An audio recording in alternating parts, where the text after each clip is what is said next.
Hello बच्चों, कैसे हैं आप लोग। उम्मीद करते हैं आप सब अच्छे होंगे। बच्चों, आज हम लोग बात करने वाले हैं क्लास 10th मैथमेटिक्स के बारे में।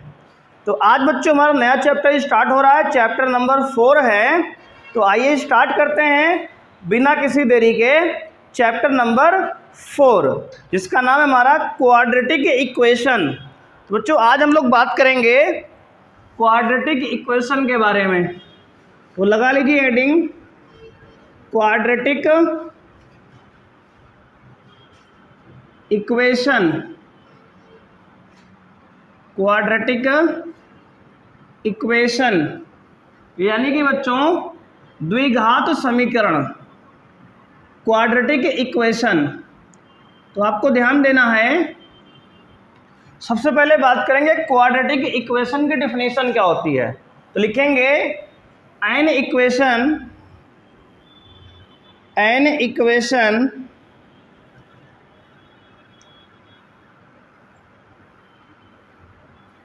Of form ax square plus bx plus c equal to 0। An equation of form ax square plus bx plus c बराबर 0 is called quadratic equation. Quadratic equation बच्चे एक ऐसी इक्वेशन जो ax square plus bx plus c के form की होती है, उसे हम लोग क्वाड्रेटिक इक्वेशन कहते हैं। वेयर जहां पे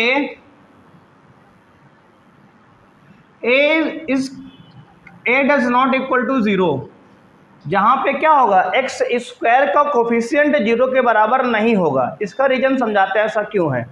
देखो, अगर a 0 हो जाएगा तो ये एक्स स्क्वायर वाली पूरी टर्म 0 हो जाएगी, तो ये कैसा बन जाएगा, लीनियर बन जाएगा। फिर क्वाड्रेटिक रह ही नहीं जाएगा, है कि नहीं। क्वाड्रेटिक बनने के लिए कंडीशन क्या है कि a 0 नहीं होना चाहिए, a 0 नहीं होना चाहिए, क्योंकि a अगर 0 हो जाएगा बच्चे तो एक्स स्क्वायर इंटू 0 क्या होगा, पूरा 0 हो जाएगा। तो बचे केवल bx प्लस सी, और bx प्लस सी क्या है, एक लीनियर इक्वेशन है जो हम चैप्टर 3 में पढ़ के आ रहे हैं, ठीक है ना। तो लीनियर बन जाएगा। तो क्वाड्रेटिक बनने की कंडीशन क्या है कि एक ऐसा इक्वेशन जो ax square plus bx plus C बराबर 0 के रूप का होता है उसे क्वाड्रेटिक इक्वेशन कहते हैं, और जहां पर a 0 नहीं होना चाहिए। आगे देखो, and a b and c are constant. क्या होते हैं बच्चे, कांस्टेंट होंगे, ये सब कांस्टेंट होंगे। और x क्या है, वेरिएबल है। x क्या है, वेरिएबल है। ABC कांस्टेंट है और x क्या है, वेरिएबल है। तो आपको समझ में आया क्वाड्रेटिक इक्वेशन की डेफिनेशन क्या है। तो एक ऐसी इक्वेशन जो ax square plus bx plus c बराबर 0 के रूप का होता है उसे बच्चे क्वाड्रेटिक इक्वेशन कहते हैं। और जहां पर a 0 नहीं होना चाहिए, क्योंकि a 0 हो जाएगा तो ये पूरा टर्म 0 हो जाएगा, तब ये केवल और केवल लीनियर इक्वेशन बचेगी। अब देखो, हमने बताया a b c क्या है, कांस्टेंट है, और x वेरिएबल है। इसका एग्जाम्पल लिखते हैं, आओ देखते हैं एग्जाम्पल। एग्जाम्पल बच्चे है, पहला एग्जाम्पल है, जैसे लिख दो 2x square plus 3x plus 7 बराबर 0।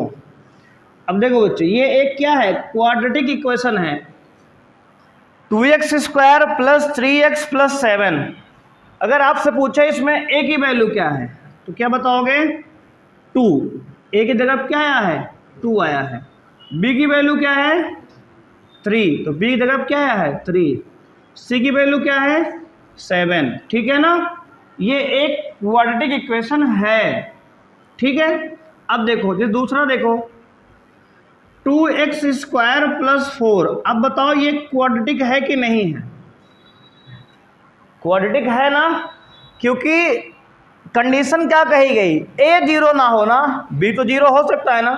बी के बारे में कुछ हमने कहा क्या, कुछ नहीं कहा, इसका मतलब बी तो गायब हो सकता है ना। कंडीशन है ए को आना पड़ेगा। जैसे मान लो जिसकी शादी है उसको तो आना ही पड़ेगा ना, शादी ब्याह का माहौल है, और जिसकी शादी नहीं हो तो गायब हो सकता है ना। मान लो तुम शादी में दावत जा रहे हो, है ना, तुम तो गायब हो सकते हो, कोई दिक्कत नहीं, लेकिन जिसकी शादी उसको तो आना पड़ेगा ना। क्यों जी, अपने शादी में सब तो आते हैं। वही बात है, ए को बुलाया गया है, ए को आना पड़ेगा, बी आए चाहे ना आए, है ना। देखो अब ये क्वाड्रेटिक है, बिल्कुल है। कैसे है देखो बताते हैं। इसको आप 2x² प्लस 0x प्लस 4 लिख सकते हो क्या। इसमें 0x है, मतलब कि x का मान b का वैल्यू 0 हो गया, यहाँ b 0 हो गया है, 0x मतलब b 0 है, इसलिए पूरा 0 लिखा है। और ये बन गया ना ax² plus bx plus c format, यानी क्वाड्रेटिक है ये, है ना। अच्छा ये बताओ आप ये कि जैसे मान लो 5x² लिख दे, अब बताओ क्वाड्रेटिक है कि नहीं। अब भी है, क्योंकि ax² है ना, a तो है ना, मिनिमम x² वाली टर्म होनी चाहिए। क्वाड्रेटिक होने के लिए x² वाली टर्म होनी चाहिए बस, उसके साथ कुछ हो तब भी ठीक, ना हो तब भी ठीक, है ना। जैसे मान लो जिस आदमी की शादी है, बारात में केवल वही गया है और साथ में कोई गया ही नहीं, शादी तो होगी ना कि नहीं होगी।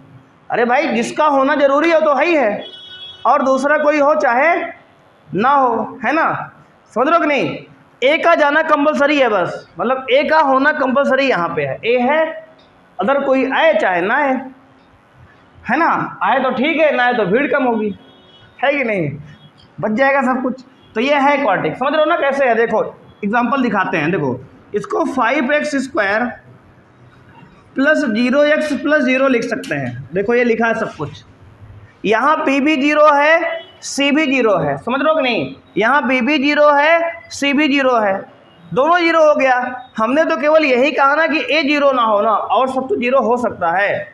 अब तो क्लियर हो गया होगा ना कि क्वाड्रेटिक इक्वेशन एक ऐसी इक्वेशन है जिसका फॉर्मेट कैसा होता है, ax² plus bx plus c बराबर 0 का, और उसमें a 0 नहीं होना चाहिए और b और c 0 हो तब भी ठीक है, नहीं हो तब भी चलेगा, है ना। चलो ठीक है, नोट कर लो, फिर आगे बढ़ते हैं हम लोग। तो आइए बच्चों स्टार्ट करते हैं एक्सरसाइज 4.1। तो 4.1 हमारा है, पहला प्रश्न कह रहा है बच्चों, पहला क्वेश्चन है check whether the following are quadratic equations. आपको चेक करना है कि जो क्वेश्चन दिए गए हैं आपको यहाँ पे क्वाड्रेटिक हैं कि नहीं हैं। तो अभी हमने तुरंत आपको समझाया है क्वाड्रेटिक इक्वेशन होता क्या है ना। तो आओ देखते हैं, पहला पार्ट है इसमें,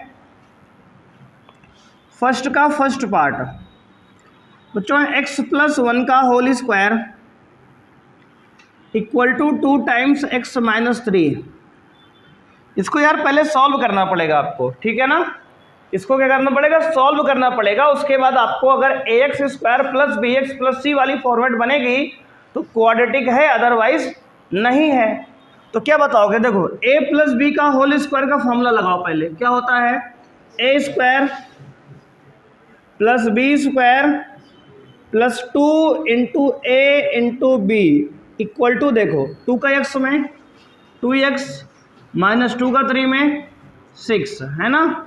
अब देखो x² प्लस 1 का स्क्वायर 1 ही होगा, 2 का x मल्टीप्लाई क्या होगा बच्चे, 2x प्लस में और बराबर में 2x माइनस 6, 2x प्लस में 2x प्लस में बराबर के इस पर उस पर कैंसिल हो गया, तो आ गया x² प्लस 1 और ये माइनस 6 उधर है, इधर आएगा तो प्लस 6 बराबर 0। तो क्या हो गया, x² प्लस 7 बराबर 0। बोलो क्वाड्रेटिक है कि नहीं है, लिखोगे yes, it is a quadratic equation. क्यों है जानते हो, क्योंकि ये ax² plus bx plus c की फॉर्मेट को सेटिस्फाई कर रहा है, क्योंकि इसमें b की वैल्यू 0 है, a की वैल्यू कुछ नहीं तो 1 मान लोगे, है ना। b का वैल्यू 0 है, c का वैल्यू 7 है, ठीक है ना। इसमें b वाला 0 है ना, b तो 0 हो सकता है, केवल और केवल a 0 नहीं हो सकता, ठीक है ना। समझ में आ गया जी। अब एक और देख लेते हैं, इसमें जो है थर्ड बताएं। ठीक है, देखो थर्ड पार्ट देख लो, पार्ट थर्ड देख लो आप, सेकंड पार्ट ऐसे ही आप कर लेना है ना। तो x minus two into x plus one equal to x minus one into x plus three. अब देखो यार, पहले मल्टीप्लाई करना है, तो x का मल्टीप्लाई x में करेंगे एक्स स्क्वायर, फिर x का 1 में करेंगे प्लस का 1x, फिर माइनस टू का x में करेंगे माइनस टू एक्स, फिर माइनस टू का 1 में करेंगे माइनस टू, है ना। देखो पहले इस x का, देखो इस वाले x का पहले इसमें किए फिर इसमें किए, फिर इस माइनस टू का पहले इसमें किए फिर इसमें किए मल्टीप्लाई, ठीक है ना, बराबर देखो इस पर। फिर x का x में एक्स स्क्वायर, x का 3 में 3x, माइनस x का 1 में minus x, minus plus minus का 3, ठीक है ना। अब देखो एक्स स्क्वायर कैंसिल, अब बचा क्या है, x minus to x, minus का x माइनस का 2 बराबर 2x, 3x में से x गया 2x माइनस 3। अब देखो स्पष्ट दिख रहा है कि क्वाड्रेटिक नहीं है, लीनियर बन चुका है। आगे सॉल्व करो तब भी ठीक, ना सॉल्व करो तब भी ठीक, हालांकि सॉल्व कर दे रहे हैं मैक्सिमम हम। देखो इन दोनों को उधर ले जाओ, इधर जीरो हो जाएगा, उधर आएगा 2x प्लस एक्स, और ये माइनस 3 पहले से है, इधर जाएगा तो प्लस में 2 हो जाएगा, तो आ गया जीरो बराबर क्या 3x माइनस 1, है ना। तो ये हो गया 3x माइनस 1 बराबर 0। और कैसा है ये, नॉट क्वाड्रेटिक, है ना, क्वाड्रेटिक नहीं है ये, तो लीनियर हो गया, पावर 2 वाले खत्म हो गया ना, एक्स स्क्वायर का कोफिशिएंट गायब हो गया, मतलब एक्स स्क्वायर वाली टर्म ही गायब हो गई। तो ये एक लीनियर इक्वेशन है, नॉट अ क्वाड्रेटिक इक्वेशन, ठीक है। तो ऐसे आप सॉल्व कर लोगे इसको। अब इसमें एक बार देख लो जो है इसमें,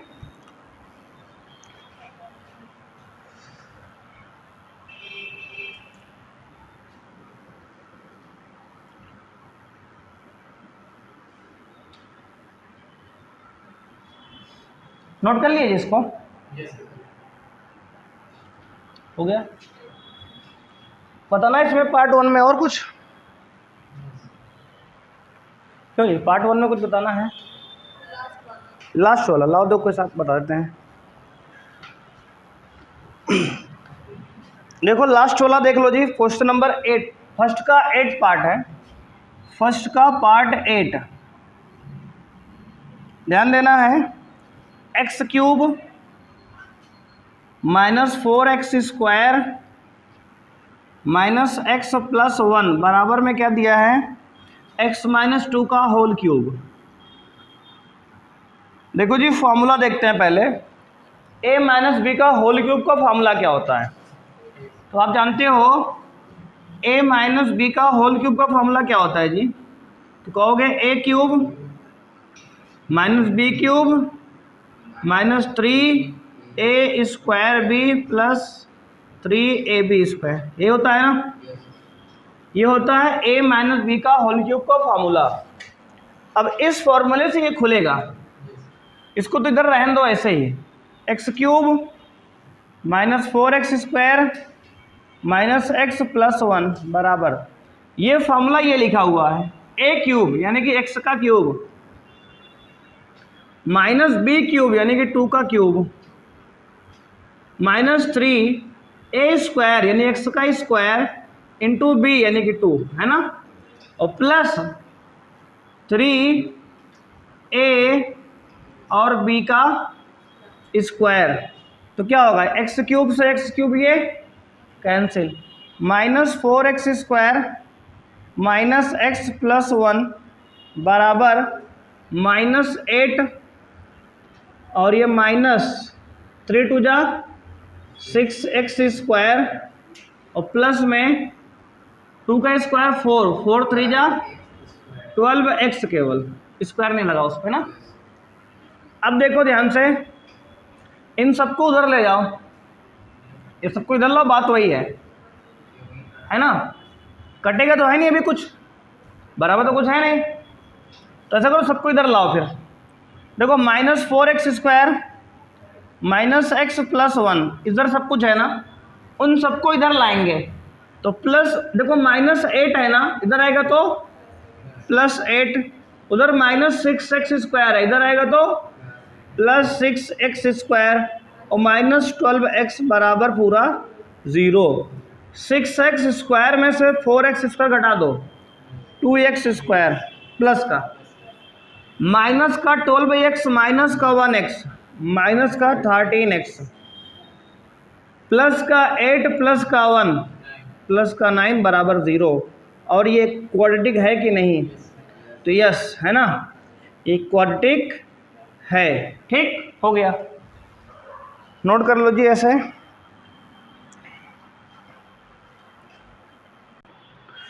तो क्वेश्चन नंबर 2 है, करा represent the following situations in the form of quadratic equation.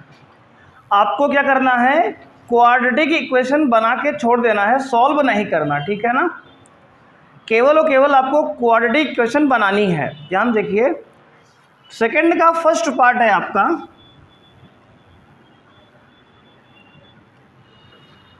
The area of a rectangular plot is 528 metre square. ध्यान से देखो, करेक्ट रेक्टेंगुलर प्लॉट है जी, ये है आपका एक रेक्टेंगुलर प्लॉट, इसका एरिया दिया है आपको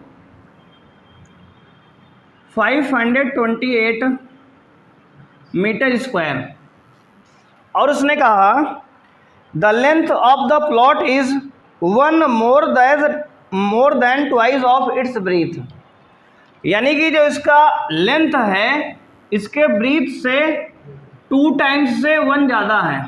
तो पहले ब्रीथ मान लेते हैं, कुछ ना कुछ मान लेते हैं, इसके ब्रीथ क्या है, x है, तो लेंथ क्या होगी 2 टाइम्स ऑफ x प्लस 1, मतलब इसके ब्रीथ का 2 टाइम्स से भी 1 ज़्यादा है।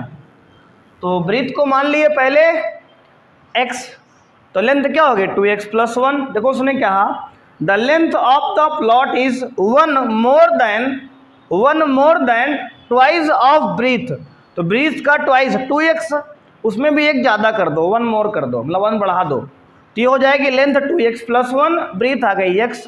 तो अब बताओ फॉर्मूला क्या होता है हमारा एरिया ऑफ रेक्टेंगल का, बच्चों होता है एरिया ऑफ रेक्टेंगल का फॉर्मूला आप जानते हो, लेंथ इनटू ब्रीथ। तो एरिया बच्चों क्या दिया है 528 बराबर दिया है, लेंथ दिया है 2x प्लस 1 हमने अभी अज्यूम किया है, ब्रीथ क्या है x है। तो अब देखो 528 बराबर हो जाएगा 2x का मल्टीप्लाई x में करेंगे 2x², x का 1 में करेंगे plus x।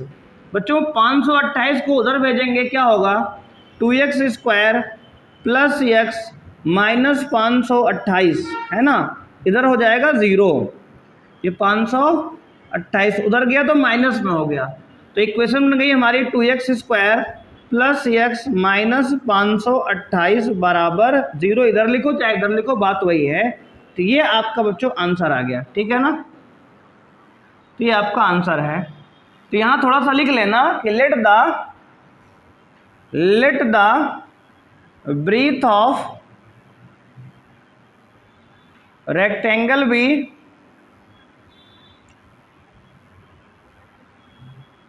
x and length of rectangle be 2x plus 1। ठीक है ना, थोड़ी सी कहानी पहले इसको लिख लेना, उसके बाद इसको नोट करना डायग्राम। ये हो गया आपका पार्ट फर्स्ट। देखो इसको आगे सॉल्व नहीं करना है आपको, केवल और केवल इसने कहा इक्वेशन बना के आपको छोड़ देना है, बस इक्वेशन बना के ऐसे ही आपको एज इट इज छोड़ देना है इसको। अब देखो इसका सेकंड पार्ट है आपका, सेकंड पार्ट कह रहा है the product of 2 consecutive positive integer is 306, we need to find the integer. आपको इंटीजर फाइंड करने के लिए इक्वेशन बनानी है, ऐसा कह रहा है, फाइंड नहीं करना ना। तो देखो अच्छा बताओ, कॉन्जिक्यूटिव जानते हो ना, कॉन्जिक्यूटिव क्या होता है, लगातार संख्याएं। क्या होता है, लगातार संख्याएं होता है, कॉन्जिक्यूटिव माने तो लगातार। इसने कहा है the product of 2 consecutive positive integer is 306, तो लिखेंगे लेट द, सेकेंड पार्ट है, let the two consecutive positive integer भी x एंड x प्लस 1, ठीक है ना। जैसे दो लगातार आपको संख्याएं माननी हो पॉजिटिव में, क्या मानोगे? पहले जैसे मान लो, अगर मान लो आपके एक को माने 4 तो अगला मानेंगे 5 ना, उसमें एक बढ़ा के। अगर एक को 5 माने हो दूसरे को 6 मानोगे, अगला बढ़ा के एक। लगातार संख्याएं मानना है, कॉन्जिक्यूटिव। तो हमने कहा एक को हमने x मान लिया तो अगले क्या मानेंगे x प्लस 1, उसमें एक बढ़ा देंगे, है ना। अब इसने कहा अकॉर्डिंग टू क्वेश्चन, क्या कहा है? अकॉर्डिंग टू क्वेश्चन बच्चों इसने कहा कि इनका प्रोडक्ट क्या है? प्रोडक्ट तो x प्लस 1 और x का प्रोडक्ट कितना दिया है जी? 306 दिया गया है, रख दिया हमने। इन दोनों नंबर का प्रोडक्ट मल्टीप्लिकेशन 306 के बराबर दिया है। x का मल्टीप्लाई x में करो, x स्क्वायर, x का 1 में करो, x बराबर 306। 306 इधर लाएंगे तो x square plus x minus 306 बराबर 0। ये आपका बच्चों इक्वेशन आ गया, ठीक है ना। ये आपका इक्वेशन आ गया, ये हो गया आपका सेकेंड पार्ट का आंसर, ठीक है ना। अब आइए बढ़ते हैं थर्ड पार्ट की तरफ। तो आप देखेंगे यहाँ पे थर्ड पार्ट क्या है। अब तो थर्ड पार्ट कह रहा है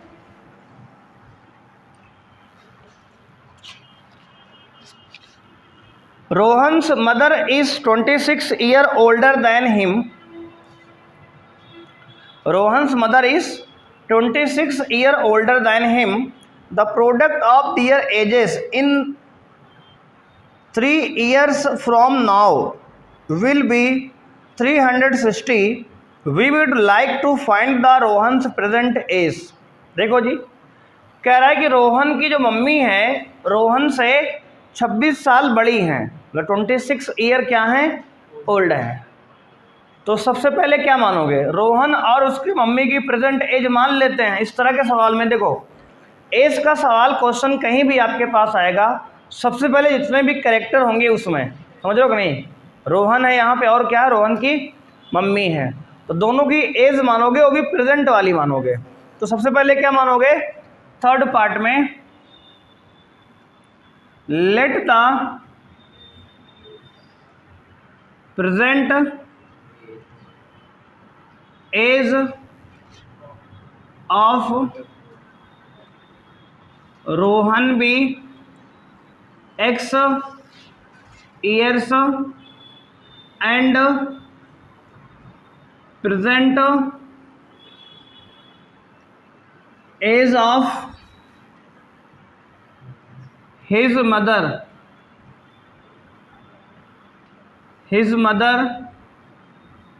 be y years, ठीक है ना। मान लिया हमने कि रोहन की प्रेजेंट एज इस समय कितनी है? x ईयर है, और उसके मम्मी की प्रेजेंट एज क्या है? y मतलब उससे 26 साल बड़ी हैं, तो x प्लस कितना मानोगे? 26 ईयर्स, है ना। उसने क्वेश्चन में कहा गया कि रोहन की मम्मी रोहन से 26 साल बड़ी हैं, 26 ईयर ओल्डर देन रोहन है। जो क्वेश्चन में कहा गया Rohan's mother is 26 years older than Rohan. Rohan की जो मम्मी है रोहन से 26 ईयर ज़्यादा बड़ी है, मतलब कि अगर रोहन x का है तो उसकी मम्मी x प्लस 26 की है। बात समझ रहे हो कि नहीं समझ रहे हो? जैसे मान लो कोई बच्चा अभी रोहन 10 साल का है, तो उसकी मम्मी 10 प्लस 26 जोड़ दो, मतलब 10 में 26 जोड़ दो, 36 ईयर की हो जाएंगी ना। अगर रोहन मान लो 5 साल का भी है तो 26 जोड़ो, उसमें कितना आएगा? 31 आ जाएगा। 31 ईयर की मम्मी हो जाएंगे फिर, है ना, है ना। वैसे मम्मियों की एज के बारे में बात ना करा करो, है ना, नहीं मार्क पड़ सकती है कि नहीं? सही बात है ना जी। अब जो है, लेकिन क्वेश्चन में दिया, क्या किया जाए ना, बात करना ही पड़ेगा।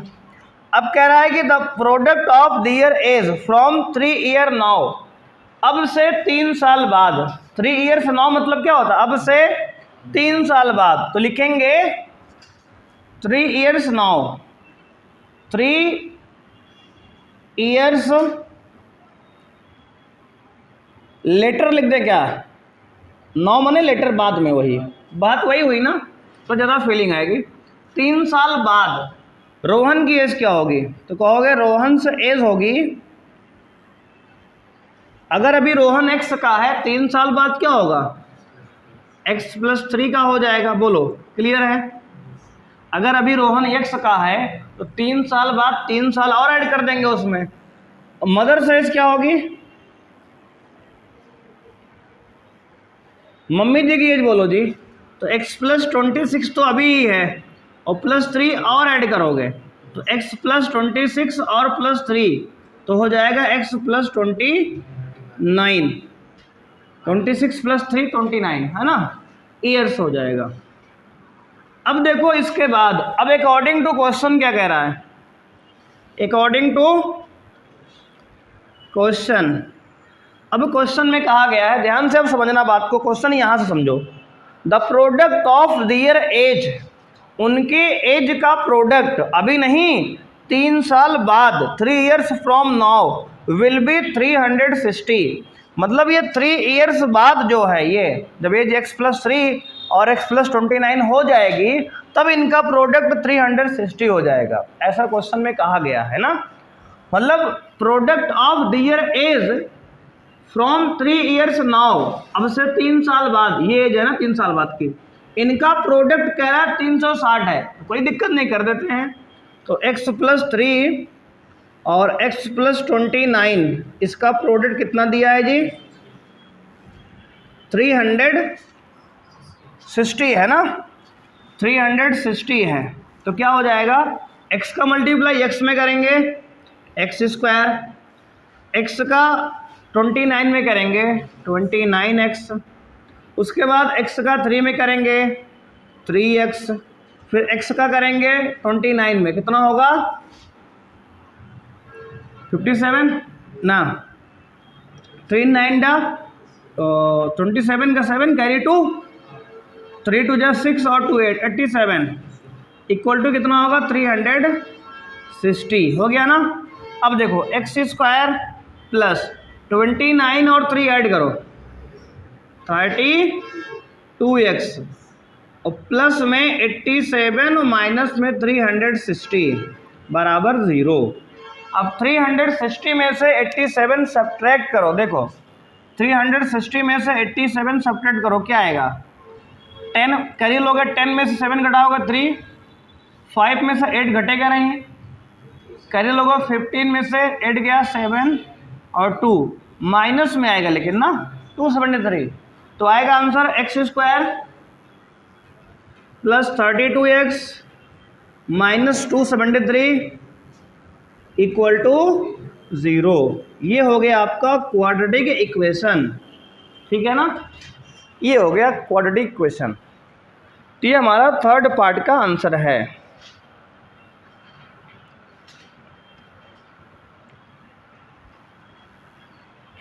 नोट कर लो, भी बढ़ते हैं, पार्ट 4 करते हैं। इसमें आपको सॉल्व नहीं करना, केवल इक्वेशन बनाना है बस। अब 4.2 से आपको सॉल्व करना पड़ेगा फिर।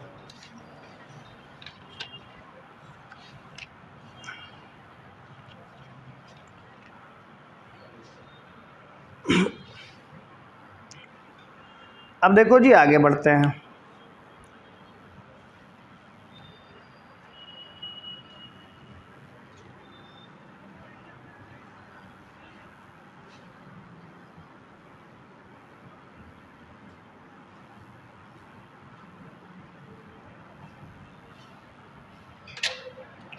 अब देखो आप क्या कह रहा है, अ train travels a distance of 480 kilometre in a uniform speed. ठीक है, कोई ट्रेन है जिसने क्या किया, 480 किलोमीटर की डिस्टेंस जो है किसी यूनिफॉर्म स्पीड से ट्रेवल किया। तो मान लेते हैं let the initial speed of train be x kilometre per hour. Clear है? मान लेते हैं शुरुआत में ट्रेन की स्पीड क्या थी, x किलोमीटर पर आवर थी। तो हम लोग जानते हैं टाइम बराबर फॉर्मूला क्या होता है, डिस्टेंस अपॉन स्पीड, है ना। तो डिस्टेंस कितना दिया है, वो टाइम बराबर क्या हो जाएगा जी, टाइम बराबर, हालांकि इसको हम t1 मान लेते हैं क्योंकि अभी स्पीड इंक्रीज या डिक्रीज केस आगे आएगा, है ना। आगे का उसने अगर स्पीड क्या हो जाती है 3 किलोमीटर की स्पीड से बढ़ जाती है ना, तो अब देखो पहले समझ लो, तो t1 बराबर क्या होगा, टाइम 1 बराबर डिस्टेंस कितना है 480 अपॉन स्पीड क्या है x। इक्वेशन नंबर 1 बन गया। ठीक है, इतना समझ में आया कि नहीं आया। उसने कहा कि एक ट्रेन है जो किसी यूनिफॉर्म स्पीड से 480 किलोमीटर के डिस्टेंस को ट्रेवल करती है, तो हमने कहा यूनिफॉर्म स्पीड हमने मान लिया शुरुआत की x है, तो डिस्टेंस अपॉन स्पीड बराबर टाइम आएगा। ठीक है ना, तो टाइम 1 कितना आ गया 480 अपॉन x, है ना। आगे पढ़ो क्वेश्चन को। तो उसने कहा if the speed had been 8 kilometre per hour less, अगर स्पीड जो है 8 किलोमीटर प्रति घंटा कम कर दी जाए, मतलब घटा दी जाए, रिड्यूस कर दी जाए, x से 8 कम कर दें, तो कह रहा है कि then it would be takes 3 hours more to cover the same distance. तो ट्रेन को 3 घंटे अधिक समय लगते हैं उसी डिस्टेंस को कवर करने में। बात समझ में आई कि नहीं। यदि हम स्पीड को कम कर दें, 8 किलोमीटर प्रति घंटा की चाल स्पीड कम कर दें, पहले ट्रेन x से जा रही थी, अब x माइनस 8 से जाएगी। सीधी सी बात है, अगर स्पीड कम किए हो तो टाइम ज़्यादा लगेगा, बोलो हाँ है ना। पहले आप अगर तेज जा रहे थे टाइम कम लग रहा था, अब धीरे धीरे जाओगे टाइम ज़्यादा लगेगा, है ना। तो मान लेते हैं, लिखो फिर से, तो न्यू स्पीड क्या होगी जी, new speed of train x minus 8 kilometre per hour होगी ना, बोलो जी, क्योंकि उसने कहा 8 किलोमीटर पर आवर स्पीड कम कर दो, हमने कम कर दिया। तो अब बताओ अब टाइम कितना लग रहा है t2, तो कहोगे टाइम फिर से वही डिस्टेंस अपॉन स्पीड, डिस्टेंस वही 480 है, time x speed x minus 8 हो गई है। अब आप हमें ये बताओ कौन सा टाइम बड़ा होगा, ये वाला कि ये वाला, कौन सा टाइम, t1 बड़ा कि t2 बड़ा है, t1 बड़ा कि t2 बड़ा, तो कहोगे आप t2 बड़ा होगा यार, क्योंकि जब स्पीड कम होगी तो टाइम ज़्यादा लगता है, स्पीड कम हुई है टाइम ज़्यादा लगेगा, है ना। तो t2 बड़ा होगा t1 कम होगा। और इसमें कहा गया है, क्या कहा, then it would have 3 hour more to cover the same distance, यानी कि दोनों के टाइम का डिफरेंस 3 घंटे का आ गया। मतलब जितना समय यहाँ लगा और जितना समय यहाँ लगा, इन दोनों टाइम का डिफरेंस क्या है 3 आवर्स, 3 घंटे का डिफरेंस है जी, according to situation, according to question. तो लिखेंगे अकॉर्डिंग टू कंडीशन या क्वेश्चन क्या कह रहा है कि भाई t2 और t1 का डिफरेंस जो है 3 आवर्स का है, 3 आवर्स का है। बोलो समझ में आया।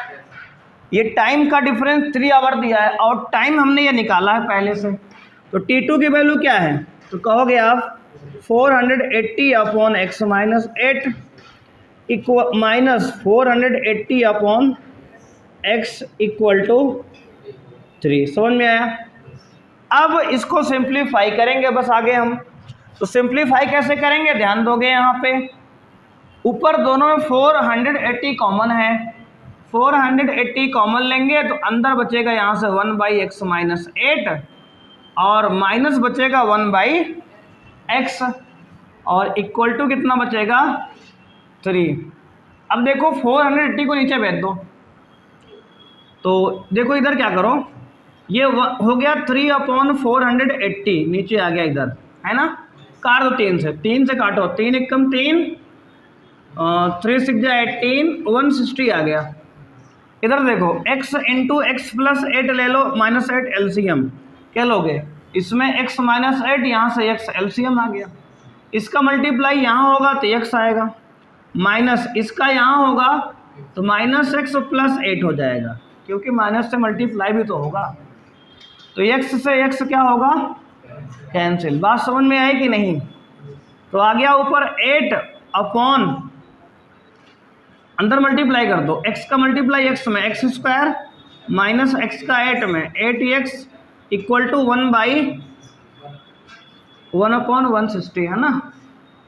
अब देखो क्रॉस मल्टीप्लाई करो यार, इसका इसमें करो, तो x² minus 8x equal to 18 8 जा कितना होगा, 8 0 0 हो जाएगा, 8 6 जा 48 का 8 कैरी 4, 8 1 जा 8 4 12 128 1280। इसको इधर लाएंगे तो x² माइनस 8x माइनस 128 ना, ये आ गया हमारा क्या, फाइनल आंसर। ठीक है, ये इक्वेशन बन गई जी। आगे इसको सॉल्व नहीं करना है क्योंकि ऐसा उसने कहा ही नहीं है। तो इसी के साथ हमारा एक्सरसाइज जो है 4.1 जो है कंप्लीट होता है। तो इसको नोट कर लो आप लोग। तो आज की क्लास में हम लोग इतना ही करेंगे बच्चों, मिलेंगे नेक्स्ट क्लास में। तो यदि आपने वीडियो को लाइक नहीं किया, लाइक कर दीजिए और चैनल को सब्सक्राइब कर लीजिए, जिससे आपको लेटेस्ट वीडियो का नोटिफिकेशन मिलता रहे। थैंक यू, बाय बच्चों।